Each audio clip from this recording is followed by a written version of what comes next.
Today it's time to find out what my Necron tournament list will be for this year's Dominion War 2023, and it's coming right up. Necrons! Nick speaking, and welcome to this video. Right, this year's Dominion War tournament is here. It's 1 week away. Well, actually it was 2 days ago, but I'm recording this video 1 week in advance.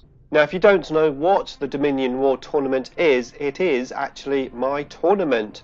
I run it every year. It's a YouTubers event designed to get YouTubers together to meet up, play some games, have some fun, and maybe do some collabs. Now, of course, I play Necrons at the event. The first year I was runner-up. The second year I won it, and I was really happy to win it, even though it was my only event.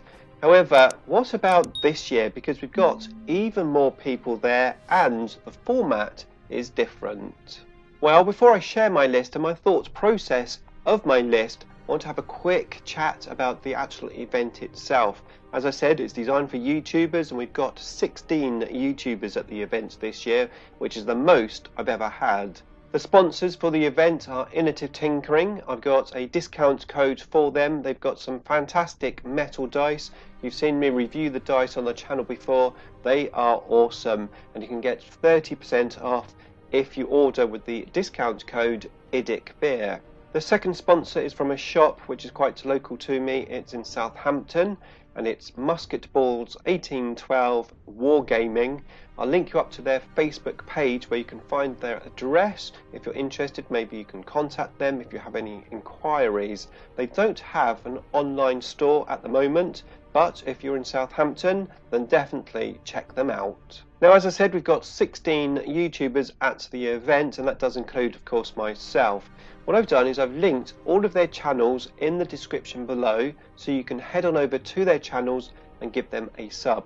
Most of them will be making videos about the event, so hopefully there should be lots of content for you to see. For reference, the awesome channels that we've got at the event, the channels you definitely should subscribe to, are CM More Games, Planet 40k, Planet 40k Demons. We've got the Hobby Corner and Voldemort's Guide to Warhammer. I just can't say his name without saying it like that. We've got Warzone Morlock 40k. We've got Black Toad Studios. We've got Twisted Dice. We've got Shed Gaming. We've got The Golden Throne. We've got Ministry of Dice. And we have 2 people from Modelling for Advantage. Okay, so let's have a chat about what I'm going to take at this event, because as I said, I won it last year, which was fantastic. I pulled out a win for the Necrons in 9th edition. I won a tournament, even though yes, it was my own tournament. However, of course, these tournaments aren't really competitive. I mean, obviously there are some people there which are more competitive than others, but it's more about getting together and rolling dice. Now, even though I won it last year, I don't necessarily think I want to win it 2 years in a row, because that just doesn't seem right to win your own event twice. So my initial idea was to actually play an almost silly list. We were going to play around 1,000 points, so when I first started to think about a list before I knew how many people were coming to the tournament, more on that in a second, I was thinking, well, I'm just going to play a silly list, a list which will just be fun to play. And I was thinking of playing 3 monoliths. That was my initial thought.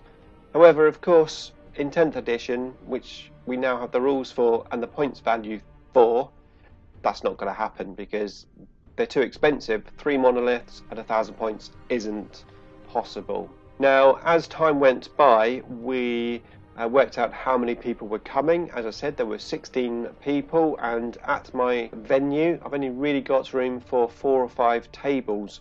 So we decided it would be really fun if we played pairs. The pairs were going to be randomly drawn, and they were going to be randomly drawn on the morning of the event. Well, actually the night before, but we're going to announce them in the morning. So there's going to be no pre-planning between teams, which I think will just add to the fun side of the event.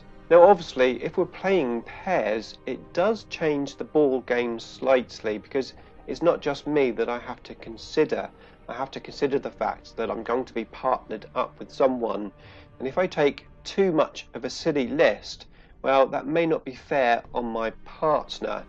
And arguably, if I won it as a pair, at least it wouldn't just be me winning, it would be two people winning.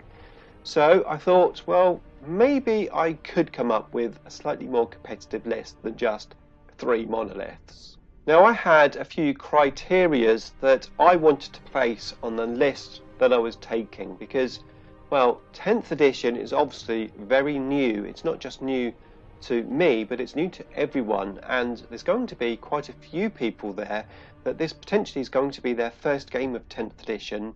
And I know there might be 1 or 2 people that haven't played for ages, like the last game they had was back in 5th edition. So yeah, basically I didn't want a list that was going to be too complicated. I wanted something which is going to be easy to use, not that many index cards to be looking at, and also be fun to play at the same time. So with all that said and done, I started to make a list. I'm going to share 2 lists with you. I'm going to share my first list, and then I'm going to share my final tweaked list, because I want you to see the thought process behind it. Now, as I said, I wanted something easy to play. So easy to play for me is the less index cards that I have to look at and consult, the easier it is to play. So with that in mind, and with the 3 monolith list in mind, my first choice for the list was 3 Doomsday Arcs. I mean, why not? 3 big guns, very cool to see on the table, very fun to play, and 1 index card. So once I'd selected my 3 Doomsday Arcs, I then selected 3 Doomstalkers, because hey, why not? If we're going to go big guns, let's go big guns. So yeah, 3 Doomstalkers. For the points, their guns are pretty decent, and coupled with the Doomsday Arcs, it gives me some good firing power and, well, some survivability. Now that's only left me with 70 points for my character, and I'm going to need a character which is a lone operative, so that of course he can't be targeted unless he's the closest unit within 12 inches. So that meant I'm going to have to take the Hexmark Destroyer. Now I really did consider which character to go for, because of course that's 1,000 points, and I have no points left to give the Hexmark Destroyer the aura so that he can lead units. I really considered other units like the Royal Warden, but I was slightly concerned that he would be targeted, so I decided the Hexmark Destroyer was the choice, and this was my first list. However, I made this list after just a few games of 10th edition. I've played quite a few more games since I made that list, and one key thing which I've noticed is how important it is to get secondary objectives. Now obviously I have no idea who I'm going to be partnered up with.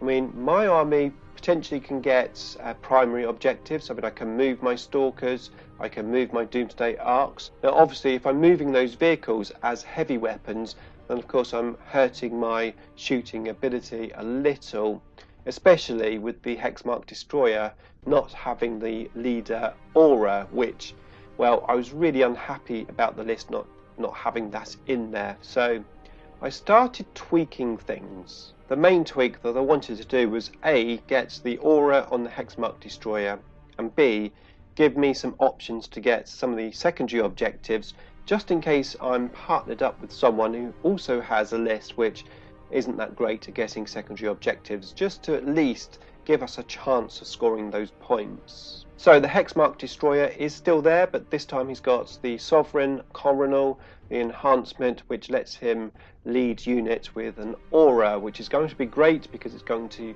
help my Doomstalkers and my Doomsday Arcs move, and benefit from obviously the heavy weapons. Now I've kept the 3 Doomstalkers in there because I think at 1,000 points they are fantastic in terms of points values. 125 points for a Doomstalker with the guns that it's got, with the save that it has, and with the movement that it has. It's a pretty good all-round units for the points. So 3 Doomstalkers. Again, I'm trying to make this list as simple and easy to play as I can. So next up, it's 2 Doomsday Arcs. So yes, I have dropped a Doomsday Arc to help me get some extra points, but 2 Doomsday Arcs with 3 Doomstalkers I think is a nice combination, and it keeps the theme of my original list as well. So with the spare points that I've got left over, I took 2 units of 3 Scarab Swarms. Now, I've already made a tactical video on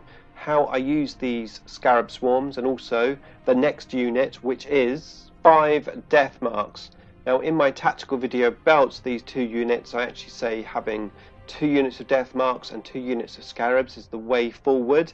However, of course, this list is a little bit more themed, but it does give me some options, those Scarab Swarms to go into the corners of the deployment zones, and then of course the Death Marks to deep strike in either on an objective somewhere or potentially behind enemy lines or in the corner of a board. I've got some options to score secondary objectives now.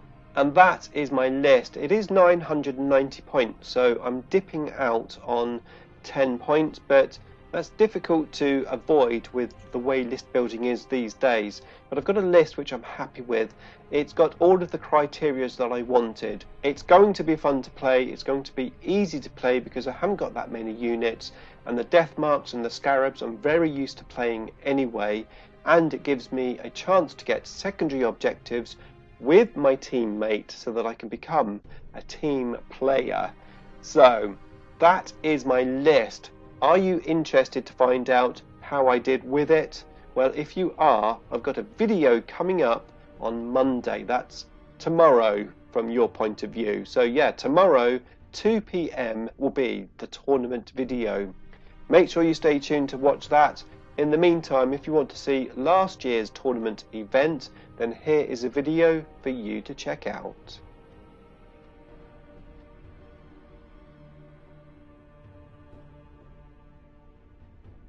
Oh, I'm going to go nowhere unless I go